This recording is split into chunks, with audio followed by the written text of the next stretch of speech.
चलिए question number 2 है, 10 metre त्रिज्या वाले वृत्ताकार पथ पर नियत वेग से घूमती हुई वस्तु पर 1 न्यूटन बल लग रहा है, तो वस्तु की गतिज ऊर्जा निकालें। ये तो बेसिक से आप लोग देख ही रहे हैं यहाँ पर।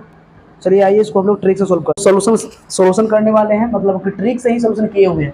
आर के मान दिए, क्वेश्चन में दिया हुआ था 10 मीटर और एफ का मान दिया था 1 न्यूटन और निकालना था इसमें के ई का मतलब होता है काइनेटिक एनर्जी और हिंदी में बोलते हैं गतिज ऊर्जा।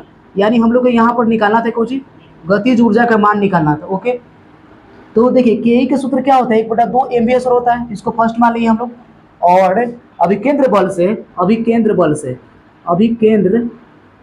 बल के फॉर्मूला क्या होता है, F बराबर MVA स्क्वायर बटा R होता है ना, तो R इधर आ गया यानी F R into MVA square.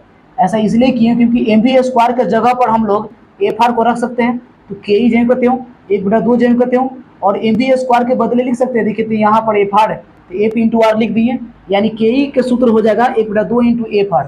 ये भी एक फॉर्मूला याद रखेंगे क्योंकि इससे जल्दी बनेगा, ये एक तरह से ट्रिक हो गया, इसे जल्दी से आसानी से निकल जाएगा। कि कैसे निकल जाएगा देखिए, क्योंकि के ई का सूत्र कौन सी है, ये भी तो सोल्यूशन कर ही दिए हैं। के ई का फॉर्मूला है 1/2 एफ आर है ना, ठीक है, यहाँ तक क्लियर है। अब यहाँ से देखिए तो 1/2 हो गया एफ इंटू आर। एफ का वैल्यू कितना दिया हुआ है यहाँ पर देख सकते हैं 1 न्यूटन, तो 1 न्यूटन रख दिए और आर का त्रिज्या के मान कितना है 10 मीटर 10 रख दिए, 2 से कट गए 5 बार में, यानी आ जाता है 5 जूल।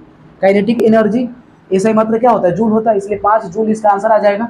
तो ये जो हो गया इसका आंसर जो हो गया, ये जो हो गया ये ट्रिक से हो गया डायरेक्टली, नहीं तो अगर बेसिक से अगर जाते तो बहुत लंबा पड़ता है। इसलिए यहाँ से ही सोल्यूशन, यहाँ से ये तो प्रूफ भी हो गया है ना, एक यहाँ से ट्रिक निकला है, यहाँ से ट्रिक निकला है, सोल्यूशन तो मात्र यहाँ से है, यहीं से ही सोल्यूशन इसका है, बस इतना ही में सोल्यूशन हो गया।